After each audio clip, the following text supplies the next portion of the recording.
Kamusta? Ako si Ingrid. When I was at my teenage year, I felt so miserable and I began to question the meaning of my existence. Bakit pa ba ako nabubuhay? Para saan pa ba? Ayoko na! Lahat ng yan napagdaanan at talagpasan ko na. Paano? Balikan natin how I discovered my ultimate truth and the true purpose of my existence. Nung una, okay naman kami eh. Kontento, masaya at mahal ang isa't isa. Akala ko palaging ganito ang buhay. Akala ko rin palagi lang kaming masaya. Pero sa isang iglap, nagbago ang lahat.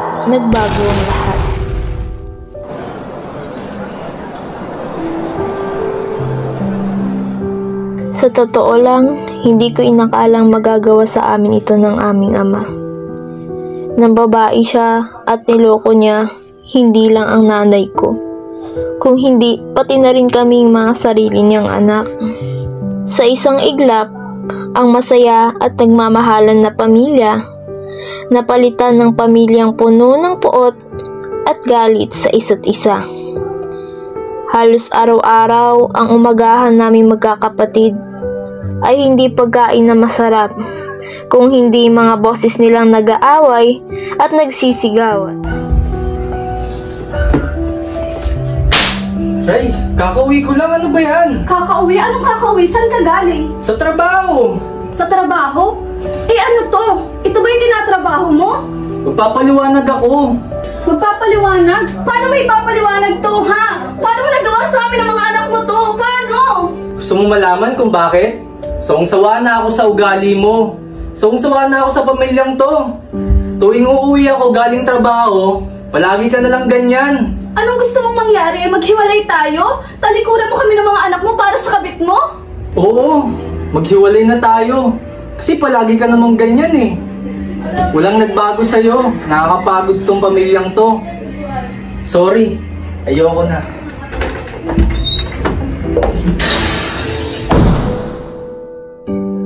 Hanggang kailan ba kaming magiging ganito? Kailan ba kami ulit magiging masaya bilang isang buong pamilya?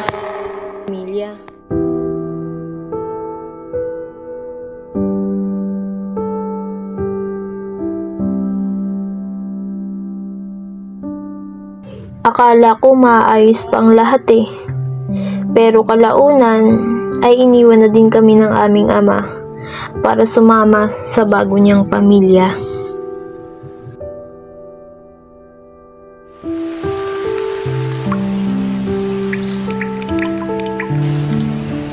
My mother couldn't accept what happened. Naging almusal, tanghalian, at hapunan niya na ang alak. Palagi siyang nagiinom at hindi makausap ng maayos. Nay, tama na yan! Anong ginagawa mo? Hindi, bitawan niyo ako! Nay!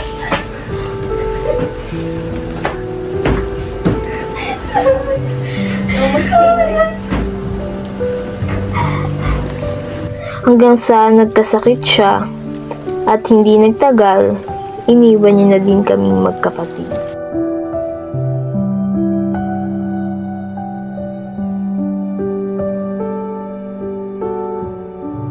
After my mother passed away, hindi ko na alam kung paano pa magsisimula at babangon muli. I feel like I'm all alone now. Araw-araw nagiinom kami ng mga kaibigan ko. Gabi-gabing nasa gimikan at winawaldas ang perang pinagbentahan ng bahay. Hanggang umabot sa puntong hindi na lang alak ang bisyo namin. Natuto na din kaming gumamit ng mga ipinagbabawal na gamot at kung ano-ano pang masasamang gawain.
Sobrang lungkot at bigat pa din ang nararamdaman ko magpahanggang sa ngayon.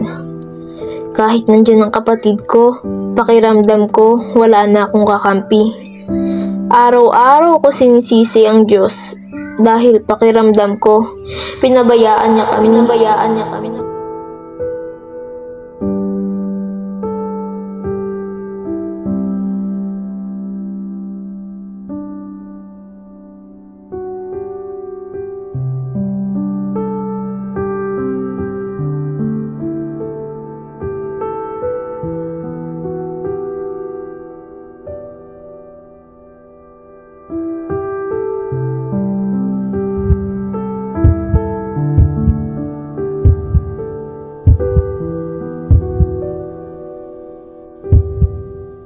Ayoko nang mabuhay. Gusto ko nang tapusin lahat ng ito. Gusto ko nang tapusin lahat ng paghihirap na nararanasan ko.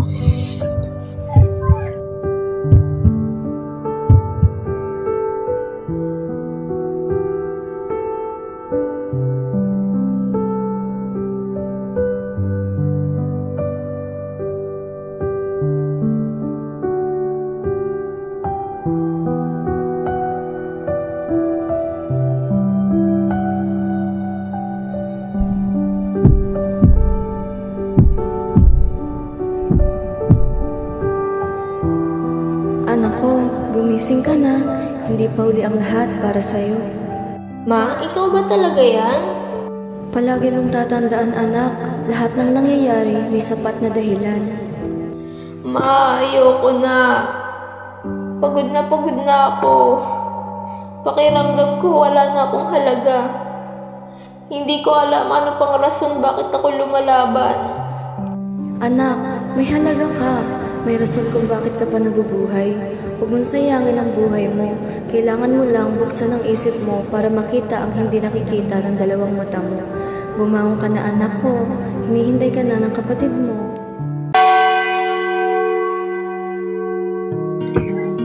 Sinubukan kong bumangon ulit, muling makaramdam, at hanapin ang sagot sa mga tanong. I realized that I am lucky dahil hindi ko na kailangan mamalimos para lang makakain at mabuhay. Tama nga si Mama. Sa wakas, nasagot na lahat ng katanungan ko. Una, I began to feel a sense of connection to something greater than myself. Pangalawa, I have lived my life believing that I would find and live with purpose. Pangatlo, nahanap ko na ang tunay na kahulugan. Bakit ako nabubuhay? Pwede bang umiwas? Hinahanap ang sarili, ngunit di nakakayanan sa ligaw na dinadaanan ko. Saan na to patungo?